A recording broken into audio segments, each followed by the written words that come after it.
So there's a new bipartisan bill making its way through Congress that aims to deregulate the same big banks that crashed the economy in 2008.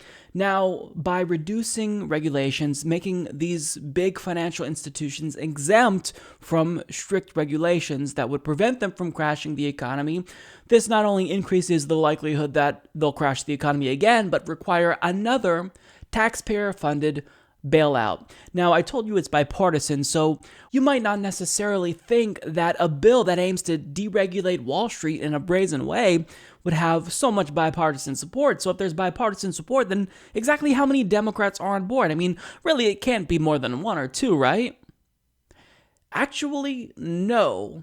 17 Democrats in the Senate are teaming up with Republicans to do something that is so harmful. Again, it's going to lead to another crash of the economy. So according to John Keeley of Common Dreams, Senator Angus King of Maine and 16 Democrats joined with 50 Republicans in the U.S. Senate to advance a bill that critics say is just another handout for Wall Street banks, one that also sets the stage for the next major financial meltdown. With a vote of 67 to 32, including the 17 Democrats who voted yes, a motion to proceed received enough support to send the Bank Lobbyist Act, technically the Economic Growth, Regulatory Relief, and Consumer Protection, or S2155, to the floor for debate, possible amendments, and then a final vote later this week or next. So what's in this bill specifically? We know that it deregulates Wall Street, but what exactly is it doing? Well, Jake Johnson of Common Dreams reports a major feature of the bill is exempting about 24 financial companies with assets between $50 billion and $250 billion from the highest levels of regulatory scrutiny from the Federal Reserve, notes the Washington Post's Jeff Stein, who first reported on the CBO's finding. According to the CBO, such exemptions would give large institutions, including so-called too-big-to-fail banks, more freedom to engage in the kind of risky behavior that led to the 2008 financial crash, thus making them more likely to collapse again. So these are banks that are worth between 50 and 250 billion. They should be broken up. There should be no such thing as too big to fail financial institutions, but instead, what these legislators are doing is they're loosening restrictions, giving them even more power to gamble with our money, engage in risky behavior that will lead to another economic crash. That's not going to hurt those big banks. It's going to hurt the average American citizen because we're going to be the ones to have to bail them out. We'll be the ones who will be affected by the economic consequences of their despicable behavior. But yet, we have 17 Democrats, technically 16 Democrats, but Angus King usually caucuses with Democrats. He is an independent, a lot like Bernie Sanders, but he went along with this plan to deregulate Wall Street. So 16 Democrats that voted to proceed. Who are they? Well, these are the Democrats. We have Michael Bennet, Tom Carper, Chris Coons, Joe Donnelly, Maggie Hassan, Heidi Heitkamp, surprise, surprise, Doug Jones, Tim Kaine, Angus King, Joe Manchin, no surprise there, Claire McCaskill, Bill Nelson, Gary Peters, Jean Shaheen, Debbie Stabenow, John Tester, and Mark Warner. So, we have the usual suspects. We have Joe Manchin, Heidi Heitkamp, anything that screws over the middle class that Republicans support, they're going to go along with it. But we have some people here. We have Doug Jones, just elected by African Americans in the state of Alabama. And what does he do? Screws them over almost immediately. It's been a couple of months, and this is what he does. Tim Kaine, Hillary Clinton's vice presidential pick, going along with this bill to deregulate Wall Street. And this comes after he recently publicly stated that he's skeptical about the benefits of single-payer healthcare. See, he's skeptical about something like single-payer, which would literally save lives, but when it comes to deregulating Wall Street, he's on board with it. He has no question about it. These are Democrats who we are supposed to be blindly loyal to no matter what. Every single one of these individuals that voted for something that should be a no-brainer, they've got to be voted out of Congress. They've got to be primaried. There's no excuse for what they did. This is so brazen. It's so disgusting, that this is irredeemable. They should retire. The worst part is that Democrats like John Tester, they literally had the audacity, after voting to proceed with a bill that would deregulate Wall Street, to pat themselves on the back, saying, oh, this is so great that we finally reached a consensus, and I hope that other lawmakers will see that bipartisanship will make Congress a little bit more stable. Well, here's the thing. I don't give a fuck how stable Congress is if it means that there's going to be bipartisanship that screws over Americans. Bipartisanship in and of itself isn't inherently good. It's only beneficial if that bipartisanship is a conduit to pass legislation that benefits normal Americans. But this is not what's happening.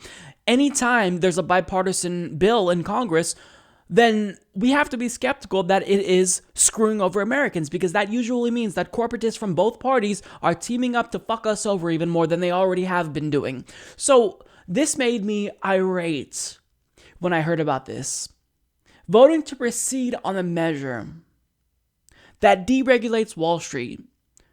I mean, we know exactly who to blame when there's the next economic crash. Now look, to point the finger at Democrats and lambaste Democrats in particular, when Republicans also went along with this, that's not suggesting that Republicans are better than Democrats. It's just that we're constantly beat over the head by the establishment about how we need to vote for Democrats no matter what.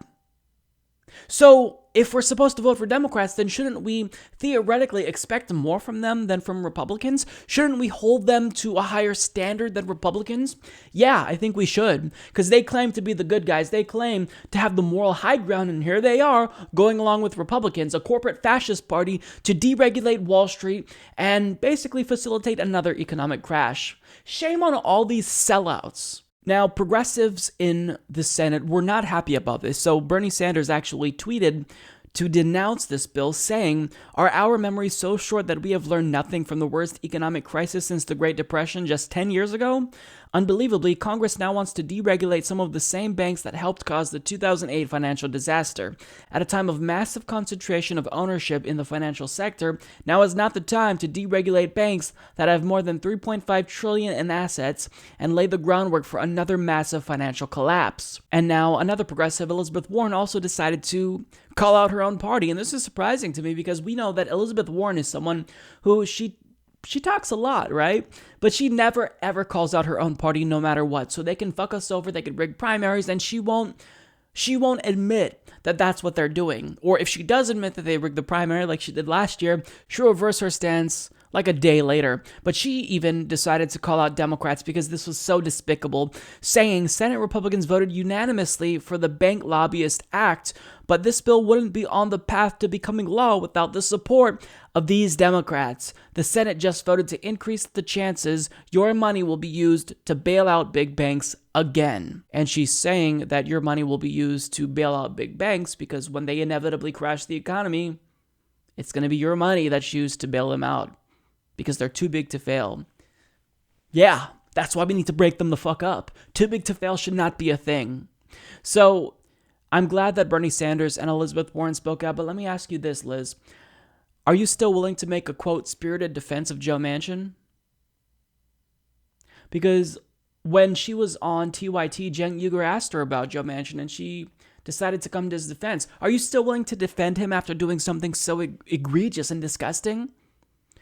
I'm going to go through their names again. Every single one of these Democrats, they should not be in office. Michael Bennet, Tom Carper, Chris Coons, Joe Donnelly, Maggie Hassan, Heidi Heitkamp, Doug Jones, Tim Kaine, Angus King, Joe Manchin, Claire McCaskill, Bill Nelson, Gary Peters, Gene Shaheen, Debbie Stabenow, John Tester, Mark Warner. Despicable. Every single one of these people should lose their jobs. They should not be in Congress. They should not be in the Senate specifically. They need to be primaried. They need to go. And thankfully, some of these individuals are, in fact, being primaried. You can get Joe Manchin, just basically a Republican at this point. I don't know why we refer to him as a Democrat. He's basically a Republican. You can kick his ass out of office if you live in West Virginia by voting for Paula Jean Swearengin and supporting her campaign. So they all have to lose. This is unacceptable. There's absolutely no reason why they should be voting to deregulate Wall Street, especially when they know what consequences will inevitably come to fruition as a result of this behavior. But we all know exactly why they're doing it. They don't care about the American people. They don't care about the consequences of another economic crash. They're doing it because they're sellouts and they take money from Wall Street. It's as plain and simple as that. Support this podcast by becoming a patron at patreon.com/Humanist Report.